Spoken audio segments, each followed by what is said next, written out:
साथ राजेश कुमार। पूर्णिया में दलित नेता हत्याकांड का पुलिस ने 72 घंटे के भीतर ही खुलासा कर दिया।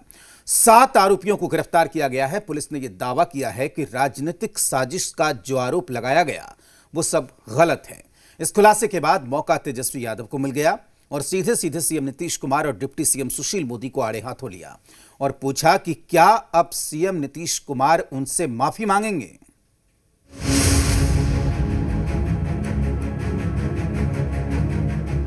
पूर्णिया हत्याकांड पर नई सियासत, खुलासे के बाद तेजस्वी का प्रहार, दलित कार्ड के बहाने फंसाने का आरोप।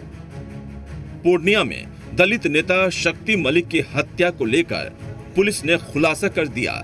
72 घंटे के अंदर हत्या के आरोपियों को सलाखों के पीछे भेज दिया और सफाई दी कि हत्या के पीछे सियासी रंजिश नहीं, सूद का कारोबार है।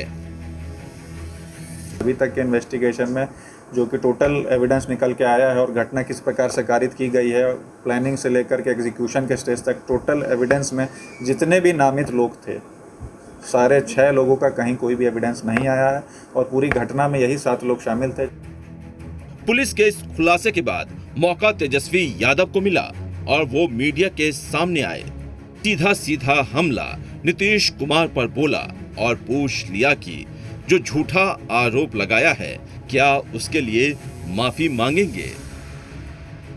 दलित कार्ड का इस्तेमाल करना ये कितना उचित देता है माननीय नीतीश कुमार जी और बीजेपी के लोगों को, ये उनको जवाब देना चाहिए। मेरे भाई का किसके कहने पर एफआईआर में नाम जो है दर्ज कराया गया है? वीडियो को किसने शक्ति मलिक को बोला था बनाने के लिए? सार्वजनिक तौर पर आकर के वो माफी मांगे। माफी नहीं मांगेंगे तो हम लोग जो है फिर जो हो सकेगा मनमानी का मुकदमा हम लोग उन पे करेंगे। तेजस्वी ने सिर्फ नीतीश कुमार पर ही हमला नहीं बोला बल्कि उनके डिप्टी सीएम पर निशाना साधा और उस फोन नंबर का जिक्र किया जिसे लेकर आरजेडी पहले ही सवाल उठा रही है। पर्यावरण वन जितना आपका ये मंत्रालय जो है ये तो सुशील मोदी जी के अंतर आता है।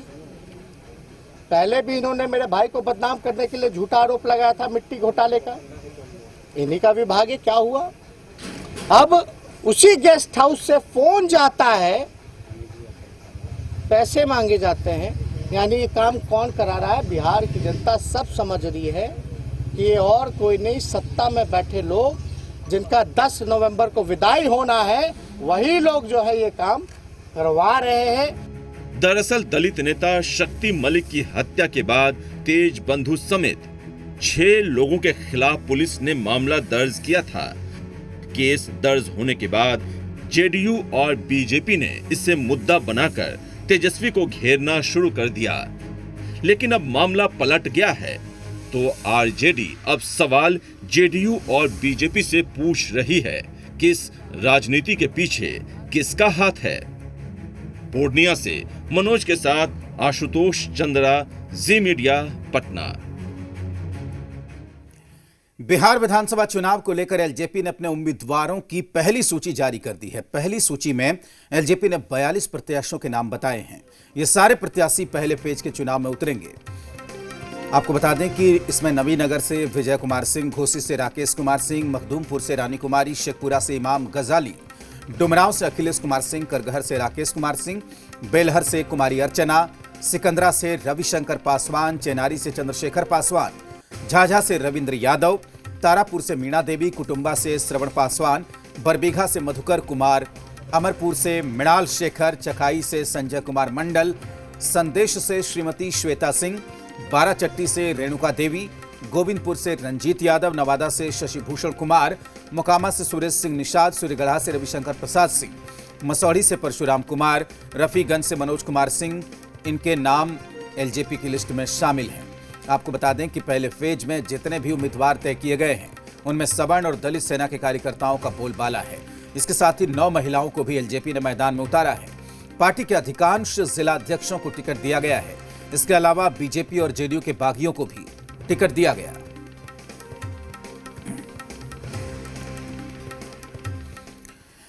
बीजेपी से एक और नेता ने नाता तोड़कर एलजेपी का दामन थाम लिया। बीजेपी नेता इंदु कश्यप ने आज जहानाबाद से एलजेपी उम्मीदवार के तौर पर अपना नामांकन दाखिल किया। प्रदेश बीजेपी कार्य समिति की सदस्य के तौर पर अपनी पहचान बनाने वाली इंदु कश्यप ने बीजेपी से टिकट नहीं मिलने से नाराज होकर एलजेपी का दामन थामा। इस मौके पर इंदु कश्यप ने कहा कि वो असली एनडीए के उम्मीदवार के तौर पर प्रधानमंत्री नरेंद्र मोदी के काम के नाम पर आम जनता के बीच में जाएंगी।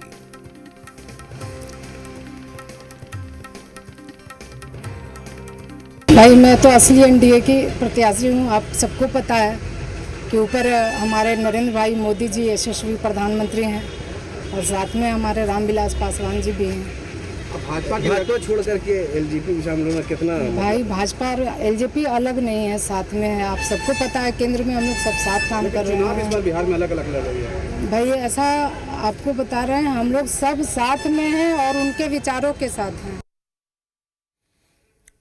बिहार विधानसभा चुनाव की सरगर्मी के बीच ये सवाल सभी के मन में है कि आखिर क्यों एलजेपी ने एनडीए से अलग होकर चुनाव लड़ने का फैसला किया और क्यों मुख्यमंत्री नीतीश कुमार का नेतृत्व एलजेपी को मंजूर नहीं था। एलजेपी अध्यक्ष चिराग पासवान की एक चिट्ठी से अब इसकी वजह साफ हो गई है। जी बिहार झारखंड के पास एलजेपी अध्यक्ष चिराग पासवान की चिट्ठी है जो उन्होंने 24 सितंबर 2002 को बीजेपी के राष्ट्रीय अध्यक्ष जेपी नड्डा को लिखी थी।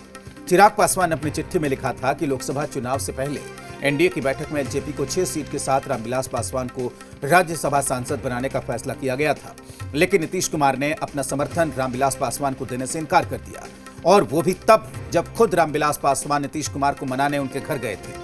चिराग पासवान ने नीतीश मंत्रिमंडल के गठन का जिक्र करते हुए लिखा कि उन्होंने मुख्यमंत्री नीतीश कुमार से कैबिनेट में एलजेपी को भी प्रतिनिधित्व देने की मांग की। इसके जवाब में मुख्यमंत्री नीतीश कुमार ने कहा कि अगर आपके परिवार से कोई विधायक होता तो मैं उसको मंत्री बना देता, लेकिन आप क्यों ठाकुर ब्राह्मण को मंत्री बनाने के चक्कर में पड़ना चाहते हैं। इसके साथ ही चिराग पासवान ने लिखा कि रामविलास पासवान की तबीयत को लेकर भी मुख्यमंत्री नीतीश कुमार ने प्रेस में असंवेदनशील बयान दिया, वो भी जब प्रधानमंत्री नरेंद्र मोदी, गृह मंत्री अमित शाह समेत कई नेताओं ने फोन कर अस्पताल जाकर उनके पिता का हाल और समाचार लिया। चिट्ठी में चिराग पासवान ने मुख्यमंत्री नीतीश कुमार की घटती लोकप्रियता का भी जिक्र करते हुए कहा कि बिहार में मुख्यमंत्री नीतीश कुमार के प्रति लोगों में नाराजगी है। बीजेपी की ओर से कराए गए सर्वे से भी ये बात सामने आ चुकी है कि मुख्यमंत्री नीतीश कुमार को लेकर लोगों में आक्रोश बढ़ता जा रहा है। चिराग पासवान ने लिखा है कि बिहार में बीजेपी का जिस तरीके से विस्तार हुआ है उसे देखते हुए बीजेपी चाहे तो खुद अपना मुख्यमंत्री बना सकती है, फिर नीतीश कुमार को मुख्यमंत्री के तौर पर मंजूर करने की क्या जरूरत है। चिट्ठी में चिराग ने लिखा कि प्रधानमंत्री नरेंद्र मोदी के प्रति वो पूरी तरीके से समर्पित हैं और अगर मेरी वजह से विधानसभा चुनाव में बिहार में गठबंधन को लेकर कोई समस्या आ रही है तो मुझे बिहार चुनाव के लिए कोई अन्य रास्ता चुनने के लिए मुक्त कर दिया जाए, लेकिन मेरा कोई भी कदम बीजेपी के हित के विपरीत नहीं होगा।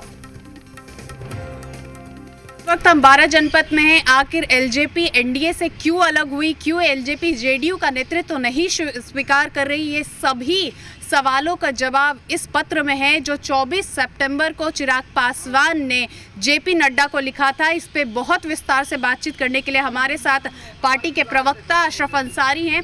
ये चिट्ठी जी बिहार झारखंड के हाथों लगी। अशरफ अंसारी, इसमें साफ तौर पे कई शिकायतें मुख्यमंत्री नीतीश कुमार को लेके चिराग पासवान ने खुद राष्ट्रीय अध्यक्ष जेपी नड्डा को लिखा है। देखिए, शिकायत नहीं है, उन्होंने अपने कष्ट को बताया है और ये जितनी भी बातें हैं वो आप खुद से देख लो कि उन लोगों के कार्यकलापों को किस तरह से दर्शाया गया है, कहाँ कहाँ कैसे कैसे क्या क्या किया गया है। एक नहीं है, तारतम्य से सारी बातें हैं और ये पिछले हम समझते हैं कि कई बार की घटनाओं का जिक्र है और लगातार जदयू की तरफ से प्रताड़ित किया गया है। ये सभी जो एक सवाल कौन रहे थे मन में कि आखिर क्यों एलजेपी एनडीए से बिहार में अलग हुई है, उन सभी सवालों का जवाब इस चिट्ठी में ज़रूर हमें मिलता है। कैमरा पर्सन सुरेंद्र के साथ नेहा, जी मीडिया, दिल्ली।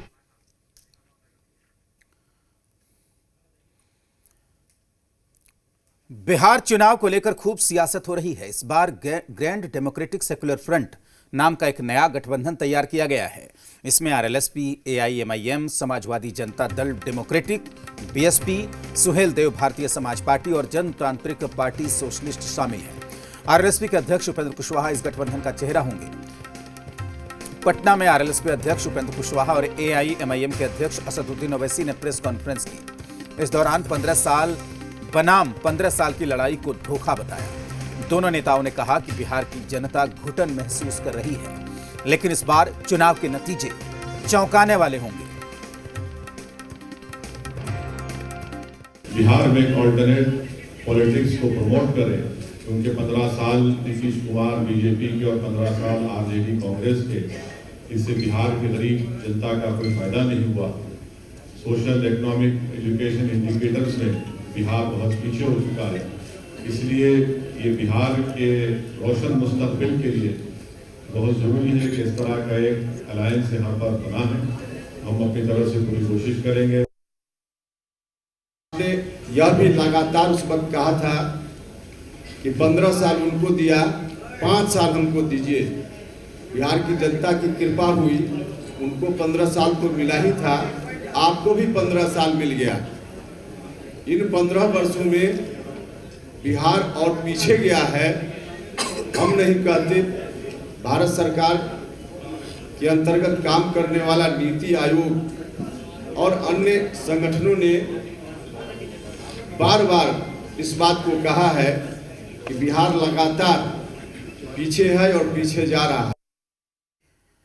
चुनावी मौसम में एक बार फिर से शराबबंदी का मसला रंग लेने लगा है। शराबबंदी के फैसले पर इस बार सवाल कांग्रेस के विधायक ने उठाए। कांग्रेस विधायक अजीत शर्मा की माने तो अगर उनकी सरकार सत्ता में आती है तो शराबबंदी के फैसले पर फिर से विचार किया जाएगा। उनके इस दावे के बाद चुनावी माहौल में एक नया मुद्दा सामने आ गया है।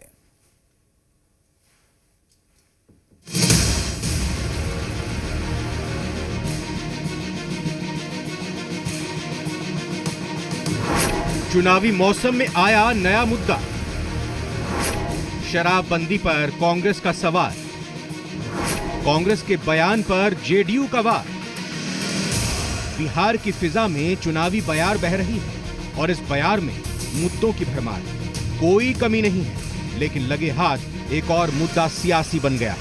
जी हां, शराबबंदी का। कांग्रेस विधायक दावा कर रहे हैं कि अगर सत्ता में आए तो शराबबंदी के फैसले पर विचार किया जाएगा। जब आएगी हमारी सरकार, निश्चित तौर पर शराबबंदी तोड़ना चाहिए, चूंकि रेवेन्यू चाहिए, चूंकि बिहार का गरीबों का विकास करना, इंडस्ट्री लगानी है।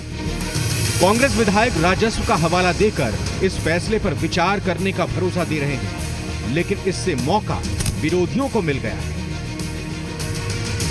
और आप अगर शराबबंदी को खत्म करने की बात करते हैं तो यह आपकी मानसिकता को उजागर करता है। आप यह जान लीजिए कि बिहार की जनता ने शराबबंदी को स्वीकार किया है। बीजेपी के साथ सरकार में जेडीयू आ गई तो शराबबंदी कानून पूरी तरह से सिर्फ गरीबों को परेशान करने के लिए हो गया। शराब का तो होम डिलीवरी हो रहा है, तो शराबबंदी कानून नाम का तो यहाँ कोई चीज ही नहीं है। उधर बीजेपी ने भी कांग्रेस विधायक के बयान को मुद्दा बना लिया है और विपक्ष को इसी बहाने घेरा जा रहा है, जिस पर अब कांग्रेस सफाई दे रही है। शराबबंदी से कितने घर बच गए, महिलाओं को कितना सुकून है, ये नहीं जानते हैं। गांधी जी के तस्वीर के नीचे बैठकर पता नहीं कौन कौन सा कुकर्म करेंगे। करना चाहिए, और उन्होंने जब कहा है तो जरूर कहीं शीर्ष नेतृत्व से बात हुई होगी। बीजेपी हो या जेडीयू, दोनों शराबबंदी के फैसले को लेकर न जाने क्या क्या दावे करते हैं। बक्सर से बीजेपी उम्मीदवार की एक तस्वीर वायरल हो रही है। कहा जा रहा है कि वो शराब पी रहे हैं, हालांकि उन्होंने इसे गलत बताया है। अभी जीवन में शराब ही नहीं पिया तो क्या हुआ? वो चाय का है, वो चाय का है। चाय आप देखिए, उसको हटा करके देखिए, दूध का चाय है उसमें। क्या लगता है विरोधियों की साजिश खाता हूँ, साजिश हो गई। बीजेपी नेता भले ही सफाई दे रहे हों, लेकिन इस बात से कोई इनकार नहीं कर सकता है कि शराबबंदी के बावजूद बिहार में शराब का खेल खूब होता है। तस्करी धड़ल्ले से होती है, ये हम नहीं, सरकार के आंकड़े ही कहते हैं। लेकिन कांग्रेस ने जिस तरह से शराबबंदी पर सवाल उठाकर पासा फेंका है, उससे विरोधियों को नया मुद्दा मिल गया है। भागलपुर से स्वप्निल के साथ ब्यूरो रिपोर्ट।